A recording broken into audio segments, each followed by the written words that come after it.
We think of philanthropy as an opportunity, if not an outright obligation, for each one of us, every single person, to, in the optimistic hope that as good as things are, as bad as they are, we can contribute resources to make things better. Welcome to Well Said, Finger Lakes, the podcast where we speak with interesting people, businesses, and organizations from in and around the Finger Lakes region. My name is Jeremiah Craig, and we are here in the live room at Well Said Media in Ithaca, New York. Today, our guest is the Chief Executive Officer of the Community Foundation of Tompkins County. Please welcome George Ferrari. Thank you very much, Jeremiah. Thank you for joining us here My on pleasure. the podcast. Really appreciate you coming in the studio.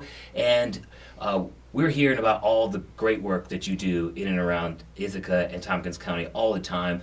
For those of the folks watching and listening who aren't familiar with the Community Foundation, can you talk about a little bit what it is? Sure, I'd be happy to. We don't do great work by ourselves. We do it in community with others, and we help other people and other organizations do great work. So we have a great opportunity as a public charity that's place-based, that serves a community that's very interested at promoting all sorts of issues and concerns within the mission-driven sector. That's the term I like better than the not-for-profit sector. I don't like describing what we are by what we're not, right? We're created to achieve a mission. Yeah. And the mission of our community foundation is to bring people and resources together to build a more equitable Tompkins County. And we do that by supporting diverse philanthropy, by catalyzing collaborations, and by being a champion for inclusion and justice. And we encourage anyone who finds themselves within that mission to engage with us to find out how we can help them achieve their charitable goals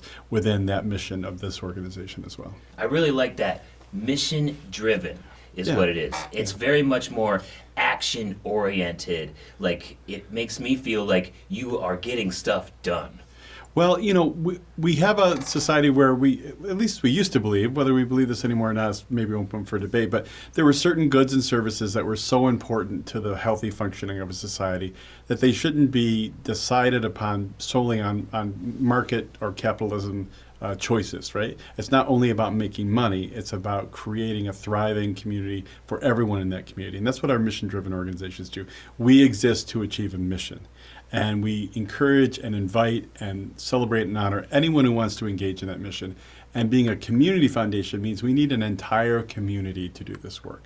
So a community foundation is a public charity, not a private foundation. That means that we receive and honor and support donations from people from all walks of life, donations of any size, and use that to build a permanent charitable endowment from which we make grants. And that's sort of a collaboration that you do with other nonprofits. How do you make those collaborations? How do you make those connections with other nonprofits in the area? Well, I think part of it's based upon our own values about being present, being engaged, being accountable, and connecting with people. We see the purpose of grant making not as transactional, but as relational. We are as curious and interested in what an organization is doing, what it fails at doing, and what it learns from that, and how it can improve things and make things better. So we really make ourselves present and visible and accountable and accessible to lots of different organizations. It's very typical throughout the course of a week for any one of the six of us at the office to have a contact from someone who says, I have an idea, I want to get a grant, I'm looking at doing this in the community. Or a donor that comes in and says, I want to make a contribution, I don't exactly know how to distribute it, can I use your knowledge of the local community to help guide that? Or another funder, United Way, or a private foundation like Park Foundation or Triad Foundation, to sort of say, we have this big issue, can we work on this together? And these are opportunities for us to pull together these relationships. Another group with whom we do a lot of work are what we call professional advisors.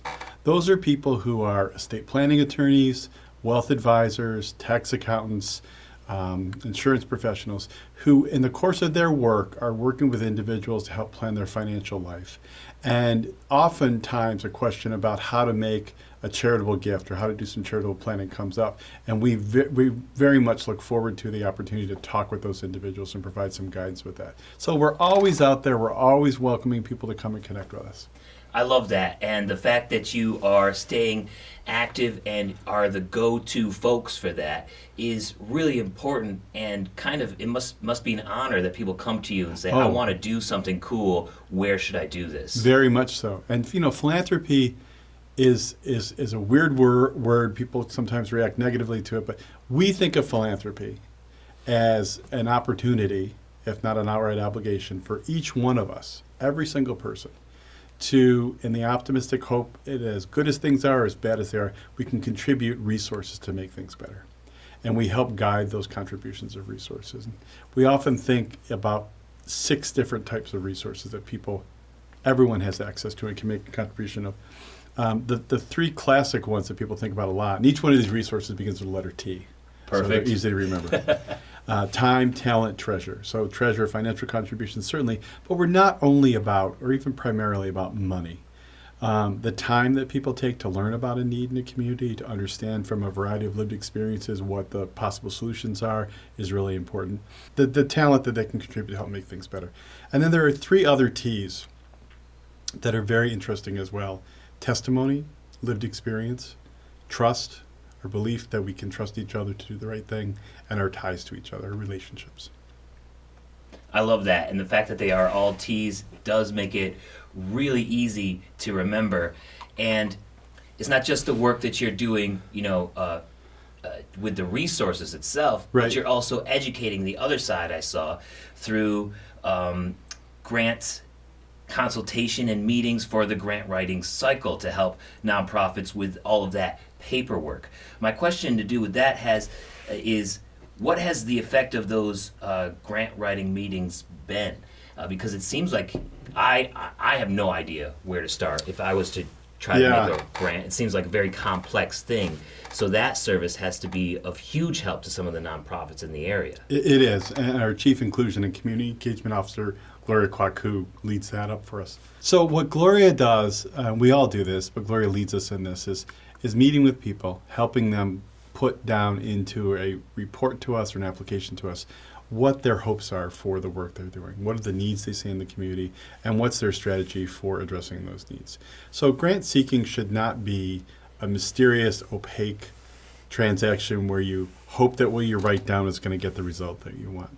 We want to learn from you throughout that entire process, and even the point where at the end of a grant application cycle, every single applicant receives written feedback, both qualitative and quantitative, for the strengths and the opportunities to improve their application, not only to us, but to other funding organizations as well. So we want to be able to understand also to continue to improve our own processes. What are the questions we should be asking? How can we make things easier? How can we provide opportunities for grant seekers to collaborate with each other and bring a group proposal to us?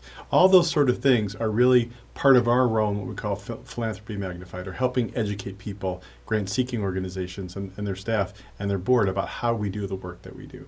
So it's a great honor and pleasure to engage with someone who wants to get a grant, maybe has never written a grant before, or doesn't know much about us, and we're prepping and getting them ready and helping them do the advanced work so that their application has a greater likelihood of being successful. I know that we're sort of on the end of the grant cycle right now. Is that true? The fall grant cycle applications due at 5 o'clock today. Oh, no way. So just at the end. It's literally, yeah. But we're always, then our next cycle starts next year. So Right. there's always an opportunity to access. So if somebody, part of a nonprofit, wanted to take you up on these sort of grant writing meetings or something like that, how would they go about doing that, and what is the best time of year for them to think about those grant writing? So by contacting us, Gloria, again, is the point person for that. You can take a look we have a lot of information on our website. The URL is CF for Community Foundation, cftompkins.org. And on that website, there are also videos we do a Q&A session for every single cycle. So there's a lot of good information in those Q&As. We do some trainings with other professional grant writers to help provide information. So you can take a look at the resources we have right now or whenever you want that on our website for that. But certainly we're in the midst of the grant cycle now, so it would be great to contact us after November 15th once we get our head above water with all that. And then our next grant cycle would be in the spring with an early April application. So there's time, between right before Thanksgiving until let's say the second week of April would be a great time to reach out and contact us. Perfect. Thank you for that. And we definitely recommend everybody take them up on those services because they are doing some great work. Can you tell us a little bit about some of the grantees of the Community Foundation and what they've been able to achieve in Tompkins County? Yeah. Well, we grant, we have 200 to 300 grantees every year. We make 600 to 700 grants, so many of them get more than one grant. They're in all different areas of the mission-driven world, so arts and culture, which includes museums and libraries and theaters, education, public education, as well as education places like Lab of Ornithology or Johnson Art Museum or places of Discovery Trail. We certainly also grant to environmental organizations, figure like Land Trust, Community Science Institute are examples there. Arts and culture, I'll give you a couple of examples there, the Hangar Theater, Civic Ensemble. Love it. And then we have community building organizations like the Workers' Rights Center. What's another good example of that? Folks that are doing important work in our community to help build our connection with each other through the programs of cooperative extension is a good example of that. And then health and human service organizations. It could be family and children's, it could be suicide prevention, it could be OAR. You can find on our website, again, an exhaustive list of all the organizations. And until the pandemic hit, we were giving for particular programs or projects within those organizations. But one of the movements within philanthropy is called trust-based philanthropy. And that idea is that we as the funder know far less than the grant applicant knows about what they want to do and what the best way they can achieve their goals. So if we trust them and they are able to trust us to give an unrestricted grant for their core support of their work, then they're going to be able to have more flexibility. They can address emerging needs. They can use this grant in a way that gives them more options. So since the pandemic and continuing, and this will happen forever, we are no longer granting for a particular project or a program. We are asking organizations to talk about what their mission is, what their goals are, what their commitment to diversity, equity, and racial justice is, and how a grant from the Community Foundation can help them achieve, in a broad sense, their work. And that is really a great example of how philanthropy is changing. And a lot of funding organizations are looking at how they can do more within the world of trust-based philanthropy. That's really interesting, and I like to hear that because it sounds like there's, from what you're saying, there's two different kinds of grants, a restrictive one and a non-restrictive one. Non-restrictive being just a grant to accomplish their mission as a whole, rather than a restrictive one, from my understanding, is just for a particular project. Is that correct? Right. Yeah, I like the term designated rather than restrictive. Okay, gotcha. And some of our individual donor advisors, and we haven't talked about this at all yet, but the foundation includes funds that are donor advised from individual donors that create a fund, and they nominate grants. Some of those grants may be specific to a program. That's up to the donor advisor. But all of our grant cycle applications, it's just one way in which money leaves the foundation, are not designated. And that must be a huge help to the nonprofits. I think it is. They just have it free to do whatever they want with it to accomplish the mission. Yeah. I mean, they still have to do the work of the organization, and they still have to think about their strategic plan and their commitment to diversity, equity, inclusion. But we want to develop a relationship such that we're able to support their overall flexibility, because they're dealing with circumstances in the context of rapidly changing needs. Their other funding sources might go up or down. Their ability to do their work might change in certain ways by increased demands or other conditions in the environment. So we think our role of providing that ultimately flexible source of support gives them that opportunity to be dynamic and robust in what they're doing. I love it. How many donations are donor advised versus just here they just give to the Community Foundation as a whole?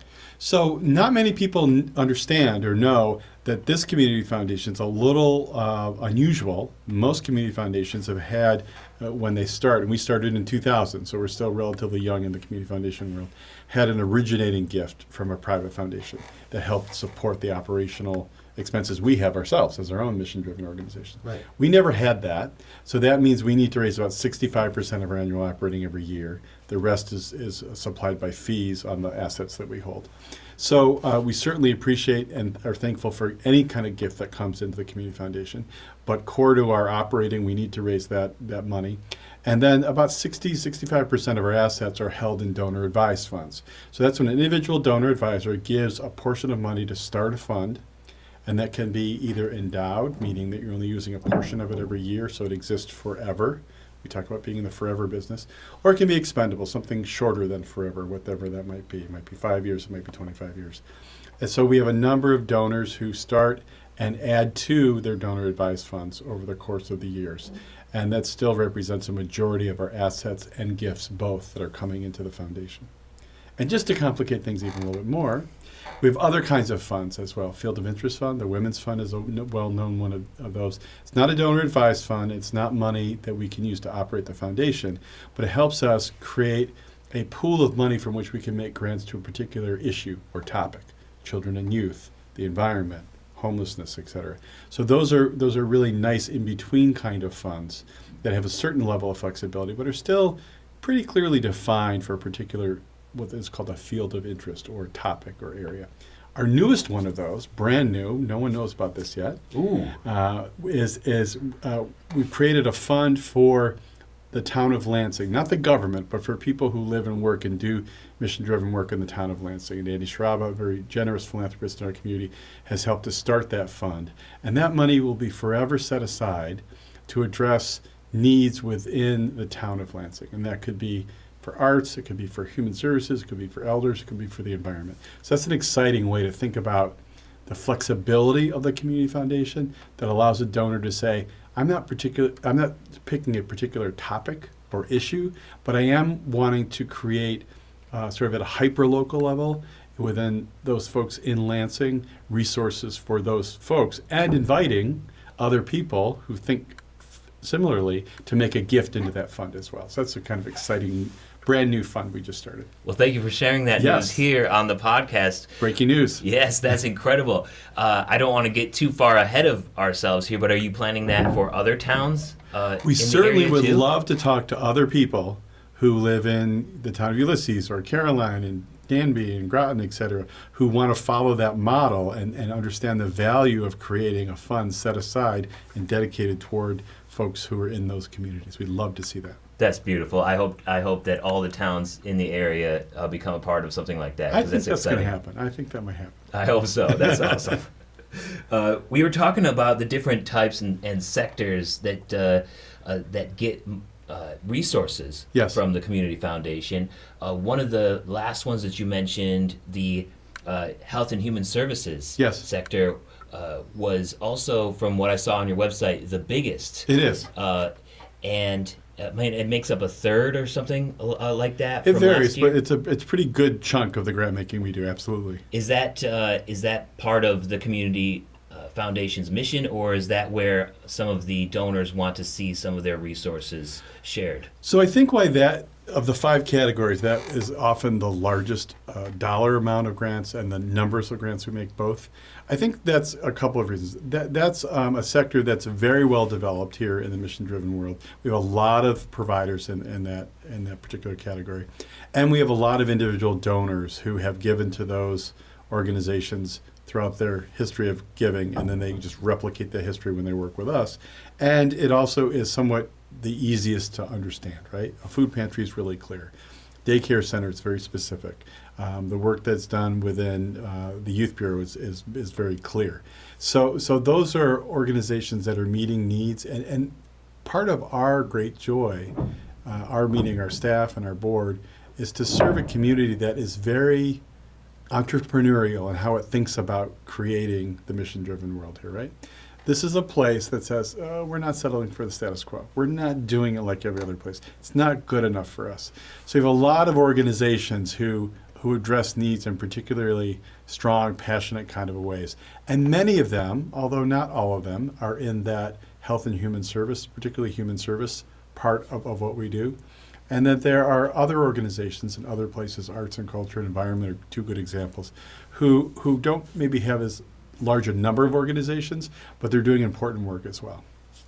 I'm really glad you brought that up because I've noticed a very similar thing after only living here a year. Is You that can see it too. Yes, it's like people have this hustle and this drive Yep. to work really hard, but not for the whole capitalism, let's get rich really fast, but for the good of the community Yeah. as a whole. Do Yeah. you notice that too? Is that on point? I think that is a hallmark of our communities, and there are multiple communities here, depending upon not only geographically, we talked about that a little bit about where you live, but also what other attributions or constituencies or identities that you have, right?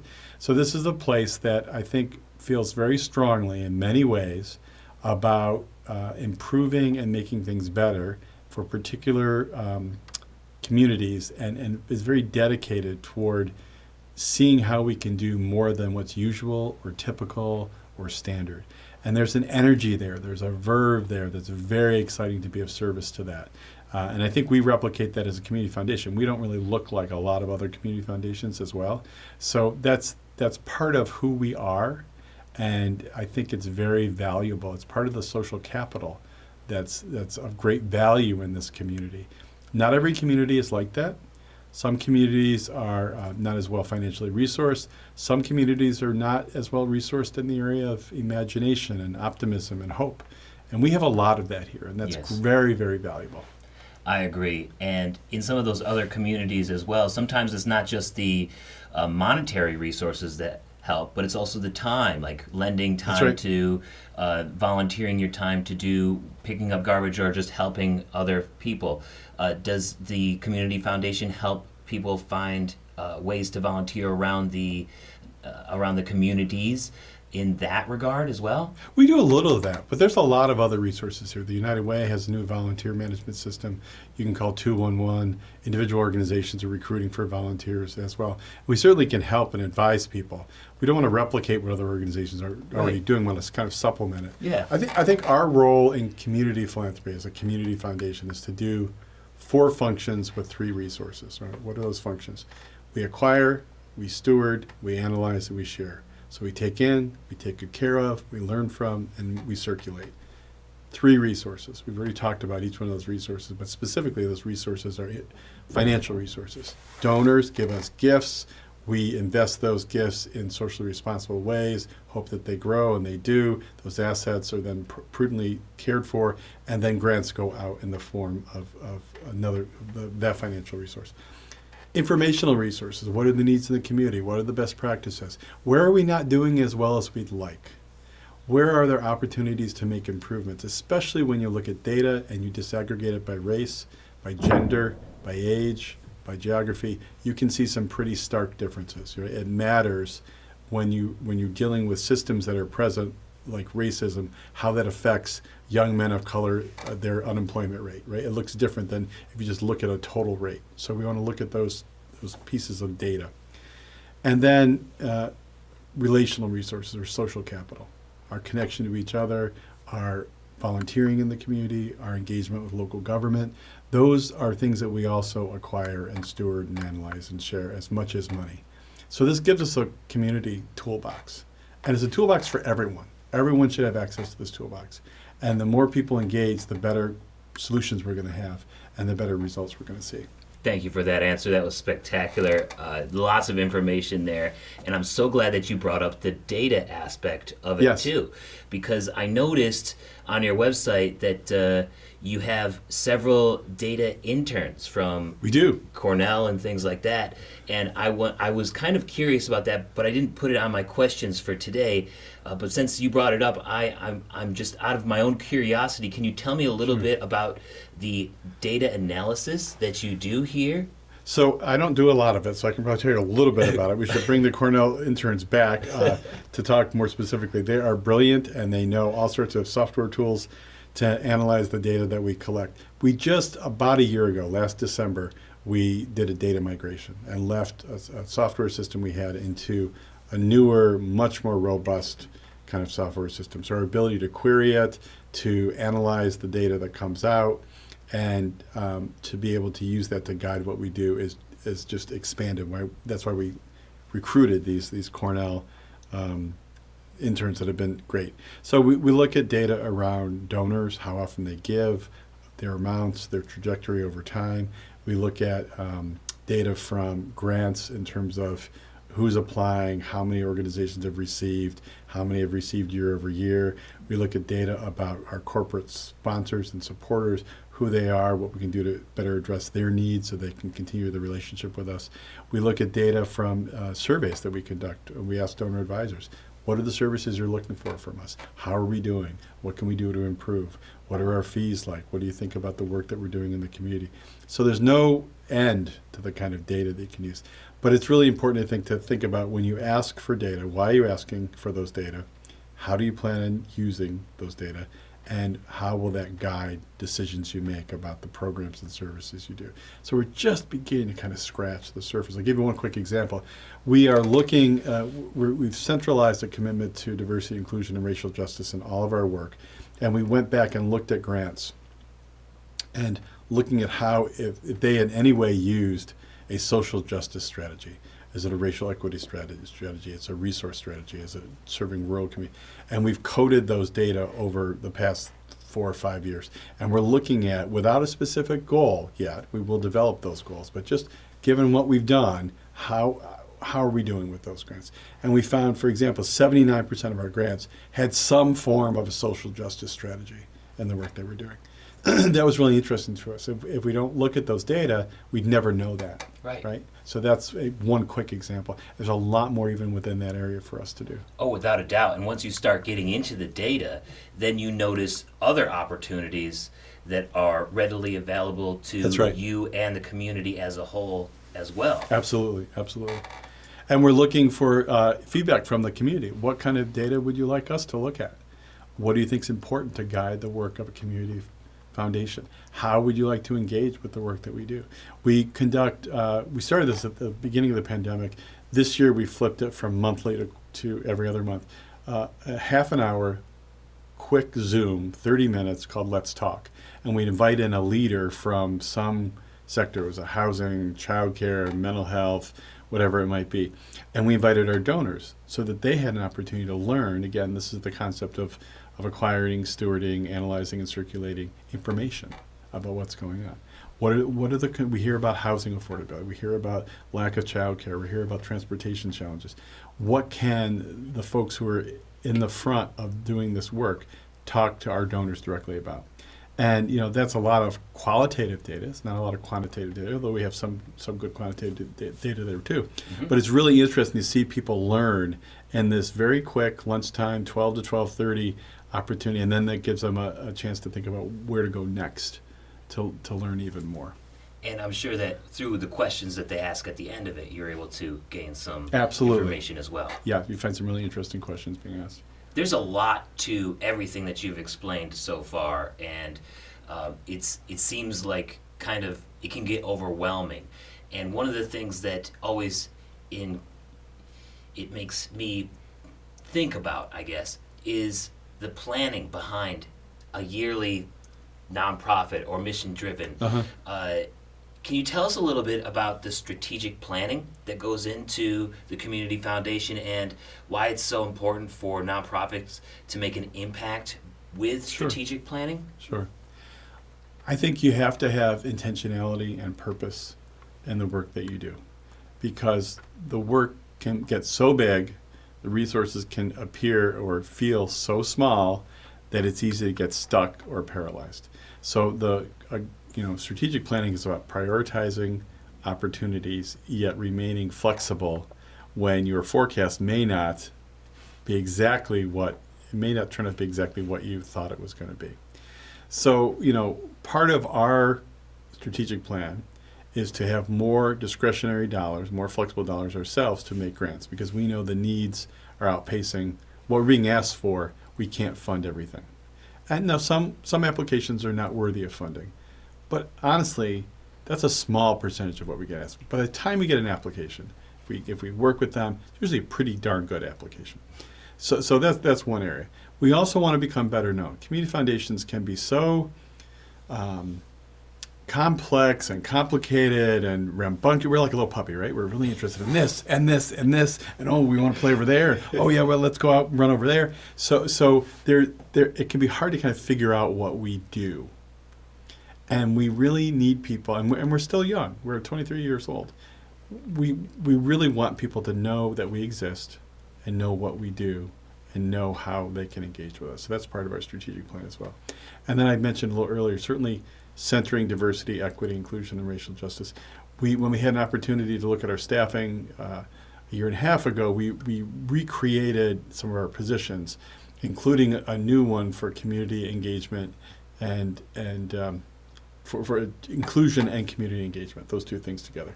And that's been very valuable and intentional, purposeful in the work that we do. Can you expand a bit about the diversity, equity, and inclusion? Yeah. If testimony is important in philanthropy, and we believe it is, and trust and ties, we need to understand that not everyone experiences the same set of conditions in the same way. And we need to name and be fearless in talking about big issues and concerns, even when we don't know what the answers, the solutions are to those problems. So we talk very explicitly and clearly about how racism operates in our community in a systemic and institutional and individual level. We talk about the importance for the goal is equity. The process by which we get to that is diversity and inclusion. And that advances the social justice in our community. If we are about the mission of improving the quality of life so all can thrive in Tompkins County, we have to deal with those issues. If we don't deal with those issues, then we fall short of achieving our mission. So we think about this not only in terms of hiring and volunteer recruitment, and our board is now about 58% people of color, has been for the last 2 or 3 years. The work that we do with donors and with grantees, both, centers on this as a context in all the work we do. We have specific questions in our grant applications to organizations. What are you doing around these issues? What policies do you have? Have you had these conversations? And not to say we have all the answers and we're waiting for you to tell us the right thing. We're saying we're on a journey that is never ending. This is not a hit it and quit it kind of work, right? This is a everyday, steady work at focusing on this. And we want you to come along with us on this journey. And we want donors to think about these considerations. We did, about a year ago, or a little longer now, we did a board and staff read of a book by Edgar Villanueva called Decolonizing Wealth. And he's a person of color and also a Native person who works in philanthropy. And it was really mind-blowing for us to think, okay, what are the unintentional consequences we have about some of the decisions we make, about how we seek applications, about how we talk about the foundation, about how we build capacity within our own organization. So we're continually looking at that and studying that and being really committed to this. There's a real strong movement among philanthropy and certainly among community philanthropies, community foundations and other places to say, okay, we've been working at this for a long time. A lot of these concerns have gotten worse or at best haven't gotten better. What can we do to re-strategize how we're doing this work to get better results? Because if that's our goal, if we can agree that that's our goal, we might disagree about the pathway to that goal, but we have to talk about these things. And we have to do it in a fearless way that enables each one of us to feel like we can be contributing to a new way of solving problems that helps build that equity for everyone. And no one gets left behind. I love that. Thank you for sharing that and expanding on that a little bit. And I really like the fact that you brought up the bit about how every decision has some reaction in the community or around you that you might not even think about. That's So right. maybe just taking a little bit extra time and thinking about what those might be is valuable. Yeah, and seeking feedback. How am I doing? Yes. This is my intention. My impact fell short of that. How can I get closer to what I intended, right? Yes. Intention's great, but we're really mostly responsible for the impact, the results, the outcome that we have. And if they fall short, then I think we all want to figure out how we can improve that. Amazing. Thank you so much for that. To switch gears a little bit, last November you had a Community Foundation Week, Yes. I believe.